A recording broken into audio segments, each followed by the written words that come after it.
Hello and welcome. My name is Don. I'm going to be doing a series of Wizardry 8, Dodd's Mod and Daegan Tweets. I started here on the party page right here, but we are going to be getting out of here and going into a couple documents here to just go over the setup for this mod. So the first thing I wanted to show you is this guide by JadeFang. Just want to give a big shout out to JadeFang for getting this unbelievable walkthrough. I'm going to leave that link in the description, and this also has. I'll also leave in the link in the description. This is where you could get the mods itself if you wanted to play along. But we are going to be starting off with. I did want to talk about what a showcase series is to me. I didn't see any content for Dodd's mod on here. So what I really want to do is just give a real good extensive look at the mod. And obviously I'm going to be doing the playthrough. And I'm also going to be doing benchmark videos, examining the party in a short video so you can compare parties at where we're at if you do follow along. And I'm also going to be detailing, I'm going to do the vendors separately also. So you could just see what each vendor each vendor has. It's some of the equipment is quite powerful, some better than others. And then just wanted to talk about my party for a minute here before we get into any of the mod specific stuff. So what I've noticed about this mod and how I built my party to be the best party that I believe is out there for 6 players, or for a team of 8, is going with what I like to call shield wall, which the shields in this game for fighters and for lords and for Valkyries are quite good. They're plus 14 armor class. Now with the shield at shield skill at, say, I don't know, 60 to 70, you get a plus 3, so it's a plus 17 armor class. So I found that in this mod particularly, if you synergistically combine all these elements, you could get your front line and one of your flanks to have 60 armor class at the end. Not even at the end, like maybe 3/4 of the way through, and they'll have really good armor class throughout, especially when we get to the point where we're using shields. Another part of this mod is the fact that Body of Stone and Guardian Angel can be cast outside of combat right now. That is just so unbelievably amazing. Both those spells are really, really good. So every battle, I don't do it for every battle, but for the big battles, everybody gets Body of Stone, everybody gets Guardian Angel, and then of course I have more Guardian Angels on tap. The Body of Stone will stay through combat. And another part of the party is that I'm going to be using the Gem of Alterations and the Mithril Polish one-handed weapons. I'm going to try to showcase all the good weapons. Also not really expected to lose any battles. I kind of play this game just so much that I haven't really lost a battle in quite some time. And we're also going to be, for our party, we're going to be taking advantage of the Rat Breeder treasure drop. I know I'm just reading right off the thing here. And what I mean by that is that we will fight the rat breeders in multiple. They come in multiple levels, but we'll fight them throughout the whole mod. And what they drop the burning spear, which is quite a good pole arm early on, and it's all the way good, and it carries us all the way to their end game weapons. I'm gonna have 2 guys use pole arms, RFS 81, and one of my fighters who's going to be manning the left flank. So the pole arms are really good, so we're taking advantage of that, and we're also going to be taking advantage of the monastery armor. Some of the monastery armor is quite good. We'll go through all that, and now let's go through the party that I'm going to be bringing and what their end game weapon is, or why we're bringing them, or whatever. So the first 2 guys, my fighter handling a sword and my fighter handling an axe, they're going to be on the front line. They're going to be using shields, and the end game weapon will be for the fighter sword is the Grand Mithril Longsword, and we're going to try to go for Ragnarok. Ragnarok is the best, is the second best weapon besides the Cosmic Blade. And then we'll try to but the problem is that you advance levels pretty fast, so we really have to watch our level that we don't get above level 6 when we hit our Nika Road, and we need to stay at level 6. We are going to be trying to farm the Modai Claw. That's the only part that's not a given thing, so we do need to get that in order to get Ragnarok, but we're not going to be farming it for too long. I like I'm not gonna farm that until I'm gonna farm it for a certain amount of period because it is quite boring. And then our fighter on the left, he's gonna be using the Dread Spear and eventually Trini's Revenge. So he's gonna be kind of a split fighter. He's gonna be not just the first two fighters are just pure melee and that's it, and defense. They're very defensive fighters. And then the guy that's not on the direct front is going to be using the Dread Spear and Trini's Revenge. But we don't get Trini's Revenge till quite, maybe 50% through the game. And then next we have the Alchemist, Gadgeteer, and Bishop. And they all kind of, those three guys mainly work as support, especially in the big battles where magic doesn't work. They're going to be healing people, casting Heal All. They're going to be casting Restoration, Soul Shield, Magic Shield. And the Gadgeteer is kind of a unique guy. He's in some parts of dungeons, he's the only one that can cast magic. So we do have him. Gadgeteer, if you've never played with one, it's just kind of the master of all. He does our lock picking. He acts as a spellcaster. He acts as a ranged combatant, and quite good. I can't remember the last time I didn't have a bishop or a Gadgeteer in one of my parties. And then we're eventually going to be moving the bishop to a mage, so we could use the Gem of Alteration applications. And then Lana is the only one that could be. Oh yeah, so we're bringing two of the NPCs here. Lana, she's the only one that really can handle the Cosmic Blade. I guess you could build somebody that would be able to do it, but I don't see it would be very difficult. And then RFS 81, he gets his own special pole arm. It's quite good. It's one of the top tier weapons, and we get it relatively early. We get his end game weapon before we get everybody else's end game weapons. That's really good. We get the Dread Spear before we get the Electro Annihilator, but the Dread Spear is not nearly as good as the Electro Annihilator. And then I just want to talk about what the difference in this mod is. And one of the biggest differences is that the battles that matter, the enemies are going to have mages, and they are going to be casting a lot of good spells at us. And they're also going to have between 4 and 10 close combatants who in the beginning we're going to have a tough go at them, but at some point, especially if we only have a one front combat, we're just going to tear these guys up. And the reason why I'm very confident that I could play this on Iron Man, if it wasn't for disease and spikes. And what I mean is that in this game, the lower monastery, upper monastery, sometimes you could run into disease before you have cure disease. So I'm not going to play a game where one of my characters is disease. I'm sure it'd be a great challenge to do that. And there's also another thing with spikes. Even though I haven't been run over by the spikes in Mount Gycus in quite some time, I can't remember the last time I got killed through them. It does happen. So I always save right before I go through the spikes. And there's also spikes and poisonous terrain in the new dungeon. So it's not so much that I wouldn't be able, we're probably not ever going to lose a battle. I am going to run away from battles, right?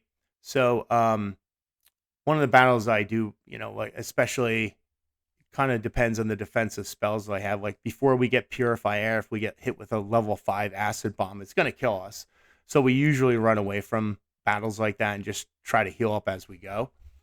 And then another thing, I'll be skipping parts of the Raypack storyline. I find, battle is sometimes very tedious in this game, but the Rat Packs, they just have so many hit points, the resistance to fire, and it's just, yes, they get tore up by poison, and and all of our mages. It's just the battles seem to take too long, so I skip that. What I do is I place before I get my second artifact, I'll place a portal at Ascension Peak just so I could avoid that whole storyline right there. So we will be going to Ratpack's Castle, but only for a couple things, and then we're leaving. We're gonna go there, get Trinity's Revenge. We're going to speak to the guy that we need to speak to there, and then we're gonna shut down the bomb from there. And that's kind of all we need to do there. We might be missing some treasure. I'm sure we're missing a ton of treasure, whatever, but we've already got kind of our weapons lined up, and I know how to get all these weapons. So we're not really looking for any extra weapons there. And then another thing I wanted to go over before we even start is um, the walkthrough by JadeFang. Just hey JadeFang, just hey, heads up, man. This is a great this is a great walkthrough, and I did want to go through a couple things with you on here. I know you could read this yourself. Um, so he talks about general tips about leaving NPC, but this is the big one right here. This is just unbelievable, and we take advantage of this as soon as we can with the Body of Stone. Like our main objective before we leave the monastery is to get the enchanted universal helm and upgraded ones, and we'll get Body of Stone level 3. I mean, it's before we even leave the monastery. That's insane. Trade goods you need to watch out for. Don't make sure that Lorik, before you, at some point you're going to be so rich you won't need money, but before then you could sell some trade goods to Lorik and make sure she doesn't get killed. She can get killed in this, so make sure you don't run into the bank unnecessarily. Don Balone we always just kill, so we won't be selling anything to him. We just kill him for the Cata Corpus is like 80,000 a sell. And then there's also vendors in this game. I don't know how familiar you are with this mod, but it's got vendors and they sell different stuff. Like in the lower monastery, they have a scribe that sells books, and then Marcia the wizard, she eventually sells gem of alterations, and Esther the alchemist, it's an easy way to make some money just by creating and selling potions. And I basically agree with everything here. You don't have to have a wizard. I end up having a wizard anyway. Yeah, there's non-magic areas. A lot of the big fights, they don't get affected by magic, or if they do, it's not that powerful. So I just tend to let the front guys take care of this stuff. Yeah, so it's a good focus on physical combat. Well, we have 5 bruisers. We have 3 bruises up front, and then we have 2 bruises up front, and then all of our guys are really good on physical combat. That's what we're concentrating on. And Gadgeteer, they talk about the Gadgeteer and about the in the no magic zones. Yes, that's a great thing. But these battles, some of the battles are voluntary. Like when you go fight the super bosses, yeah, the Gadgeteer, but you don't even have to fight them. And those aren't even that, like, if you use this team, those battles aren't even that hard. Because we're going to be going in there with 60 armor class, 72% damage reduction, level 7 guardian angel cast spot with spell cast with power cast, and then it goes through and it goes through some of the Lana's quest. We are going to be doing the Lana's quest. We are going to be obviously killing Zircon with her. We don't do the Miles. We do the Timothy thing because when we pick up Timothy, that's where RFS 81 happens. Then when we go back, all these guys get upgraded. And we're going to do this before we go to Triton or Martin's Bluff or anything like that. This is one of the big things to do. Once you open these trade routes, you get the equipment is ridiculously powerful. Like I said earlier, not every vendor has super good equipment, but the fighter equipment is outstanding. The Gadgeteer is probably the best. He's got some really good equipment. And then not so much for the wizards and the monk. RFS 81, we'll get some of the equipment from him, but he usually uses just monastery equipment. Okay, and then let's talk about that. And this is what I was talking about earlier with the rap readers. There's an actual quest also to get the key. Um, that's all good. Oh, and then there's 4 master enchanters that have that once you save these guys, you could recruit them if you want. I don't, we're not going to recruit them, but they also give you a really good weapon that you could upgrade. And here's all those weapons. The Grand Deliverance mace is wonderful. That's a really good mace. We're going to show you all these maces, but I did want to just point out right here the Grand Chaos Dagger. That is probably one that's really on. I'm sorry, not the Master Cast, the Grand Chaos Dagger. That is really on par with. Uh, it's really, really close to how much damage Ragnarok does. I did have a party with a thief before, and this guy dual wielding the Grand Chaos Dagger and the legendary dueling dagger. It's just he just does so much damage. But I didn't like using him because he has to be up front, and his armor class would never be the armor class of the fighter. Then it talks about the Helm of Serenity. Yeah, we're going to be doing all that. And you could, once again, you could look at this on your own. And we will be using his guide to get us through the retro dungeon. I haven't spent too much time here. I think I've only done this maybe once or twice because it is a little difficult. It's not difficult, but you do have to follow these instructions, and they're quite long. So you guys are gonna have to deal with. You're gonna have to give me some slack there when I'm going through when I'm going through this dungeon because I don't really know it by heart. I do know all the other dungeons pretty well, so all the other retro dungeons will get solved very quickly, where we won't have to spend too much time in them. And then the Hall of Gars, I guess it's not officially called this, but you just get a chance to fight some super bosses and get some really good equipment. But frankly, some of this equipment's it's not even as good. But we're gonna show you all this. We'll show you all this right here. And I do want to note that some of like the Silver Warrior plate is endgame plate. Of leathers, where's the 4? The golden chain is pretty good.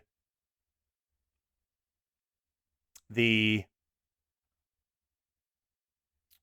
darkness, the crown's not bad. And then here you get a legendary warrior mitt. There's great maces. When I was playing a mace guy though, and so let's get and there that's right. Before we go into that, let's talk about the Cosmic Blade. Yeah, we will be completing the Cosmic Blade, man. If you're gonna play this mod, you got to build the Cosmic Blade. It's so ridiculous. This sword is like, wait till you see it in action. It's unbelievable. And we'll of course have all this stuff because we are gonna switch our bishop to a wizard, so he'll eventually have Wizardry 125 to complete it, no problem. It's very difficult to equip, but all you have to do is put 2 ambassador rings on whatever face. And then it goes kind of into the new, we do RFS 81, Electro Annihilator, I think. And it does have some new spells. You'll see them as we go. I'm not going to go through these. You could go through these on your own pace.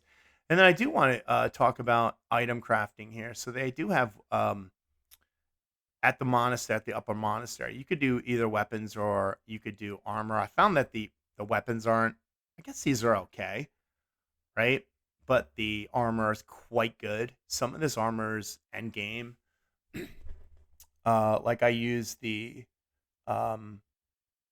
Grand Helm as an end game. The Grand Power Grease is an end game for both my wizards, and like all these are all really, really good.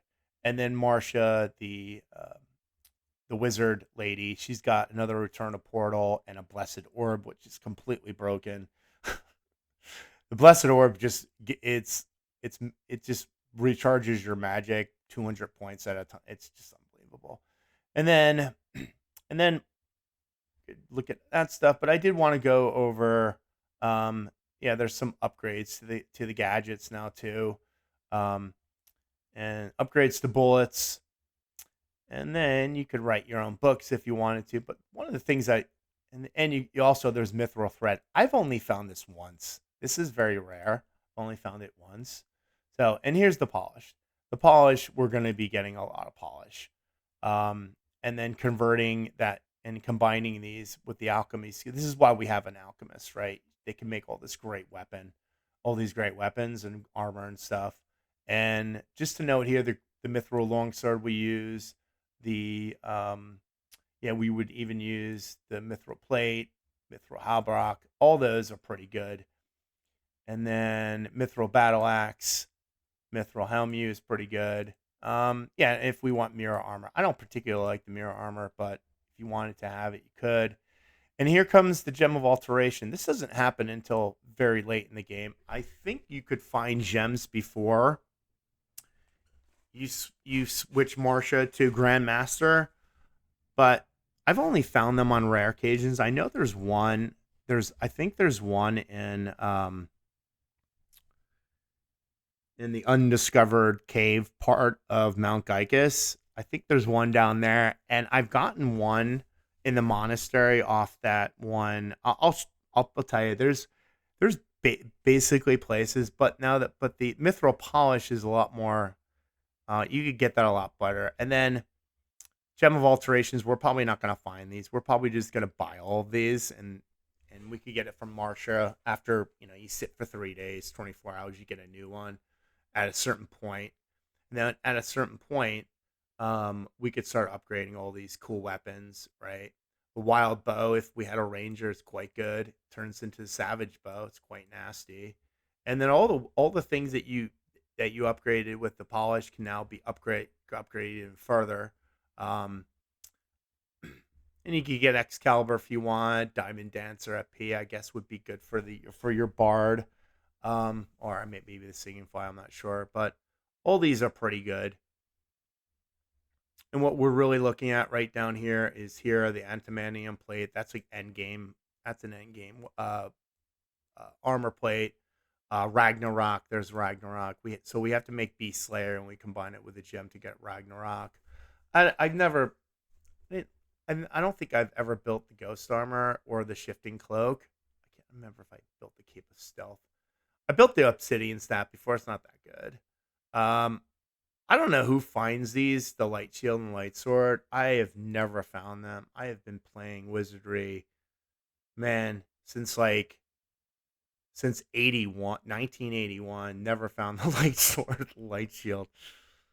And then we have a couple other recipes. We're gonna combine these two, make a new blade for this. I think that's a samurai blade. The Meteoric Mace is cool. The maul is quite good. It's two-handed though, but this thing's ridiculously. I could see someone wanting to build around that right there. That goes into the credits, of course. Dodd the Slayer and Daegan. Big shout outs. Mad God for creating the Cosmic Fort editor, and Town I2 for the anti-magic fix, even though I don't even do it. Okay, so now that we've gone through all that, you guys kind of have an idea of what we're going to be doing. I'm going to jump straight into the game and get going here.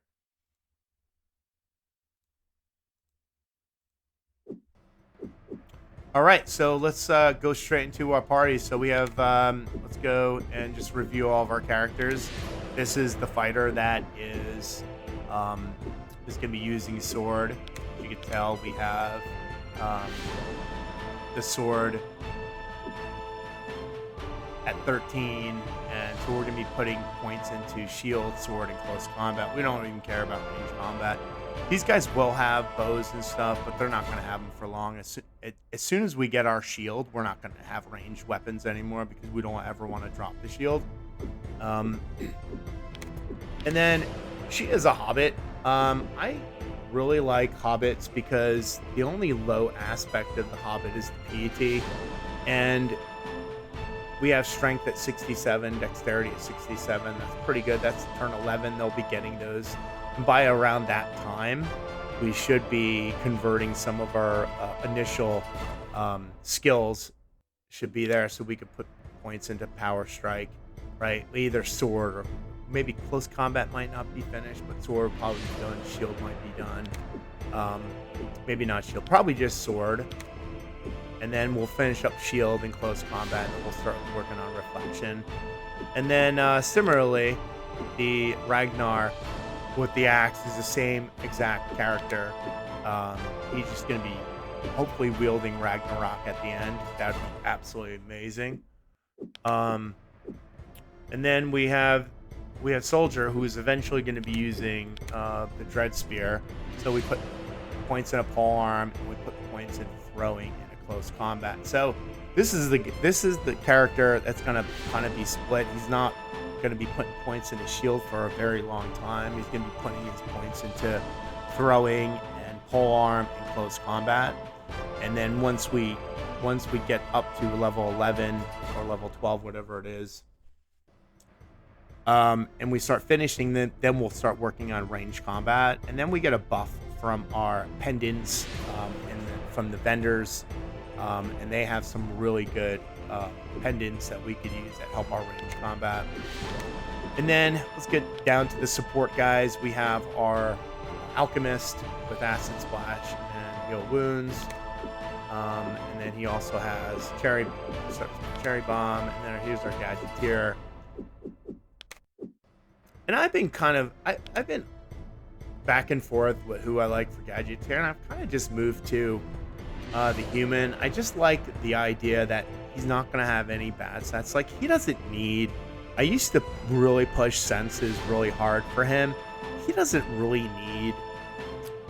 yes, it's great to have, but I'd rather the Gadgeteer be a lot more, like, just be an average character, not having too many strengths but have no weaknesses either. So our first play is actually, I'm going to put 3 into strength and 3 into vitality, and then I'm going to leave that there until we finish some of our categories like intelligence, dexterity, and senses. So I'm going to put points in intelligence until we reach dexterity or something, and just go back and forth between dexterity and senses. I think all 3 are important for a Gadgeteer. So if you look at his engineering, is intelligence and dexterity, so we do need to be working on intelligence in that sense. Here it's dexterity and speed. I'm not going to be working on my speed with him. I almost never do, but I'm not going to. But it's at 45. It's not bad, so it'll just stay 45, and whatever. We'll just not get that. I guess we'll just not move this up as fast as possible. And then, of course, the locks and traps is also intelligence too. So he does a lot of stuff. He is the epitome of a jack of all trades, whatever. Okay, and then finally we get to Tom, our gnome bishop, and he's going to be switching to mage on turn 2 to get the extra points, and then he's going to be a bishop until just your typical support bishop, healing, buff spells, magic shields, whatever. And then I guess that's about it. So we're going to start our party, and then we're just going to play for a little bit. I'm just going to have this as our introduction. We'll probably just sort out all the stuff in the chest, and then we're going to save it there, and then episode 2 we'll start off right at the beginning of the game, all equipped and ready to go. So here we go.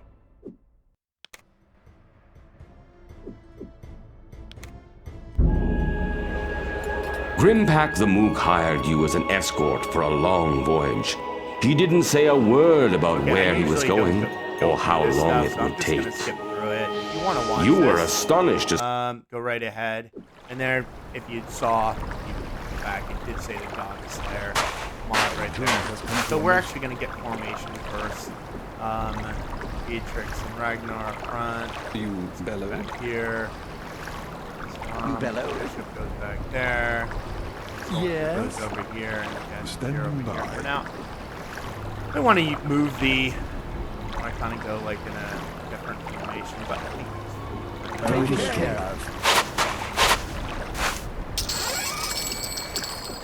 then we're gonna get all this stuff, and then we're gonna organize, and then bellow. we'll go from there, I guess. Right? Okay, so we'll start with him. Longbow. We're gonna get his arrows. We'll give him the good armor. So it's good armor there. Switch the thing to our throwing guy.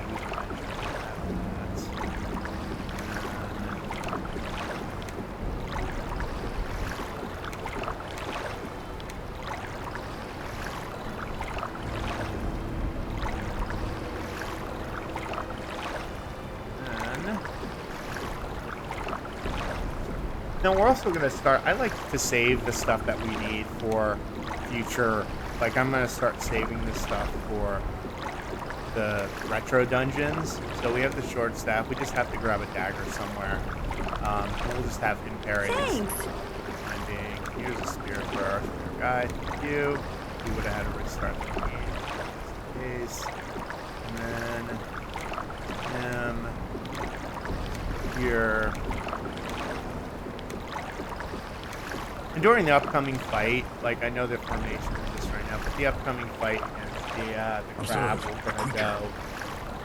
we're gonna move the gadgeteer back because the gadgeteer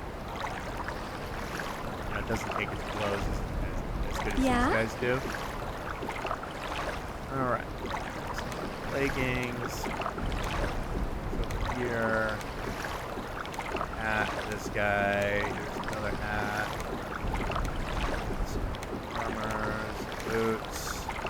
Okay, and then we have mod healing. That's perfect. We're gonna give each one of these to our thanks so very much. Our fighters.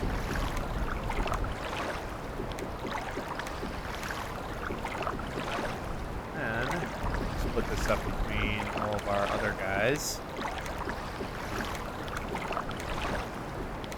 Oh, thanks so much. Okay. Oh, we have some heal potions. Good, actually. Usually don't start off with heal with pure poisons. This many anyway. We'll give it to all of our We'll give it to two of our two up front guys. Not like we have to worry about poison right now, but we're eventually gonna have to worry about it. And then we're gonna start. What I do is when I pick up stuff, I give it to the bishop, so it just goes into party stuff. So we'll try to get stuff that we're probably not going to be using. And this is the rubber solution. This is how you make the. I'll show you the gem. You need gemstones, and that's how you make the stuff. And this is the beta. So that's how you make the weapons at the monastery here. All right, let's just get some stuff over here. So shield, quarter staff, 2. So everyone's got healing. We started this guy, and then this guy's gonna carry something up. He's gonna carry all the throne stuff. We're probably not gonna need the bomb right now. We're gonna hold that back until we can identify it. Alright. Then he'll just try to identify stuff real quick. Okay. Nothing here. Okay. And I think that's where we're gonna wrap it up for the day. And on to episode 2. Hey, like and subscribe. Thank you.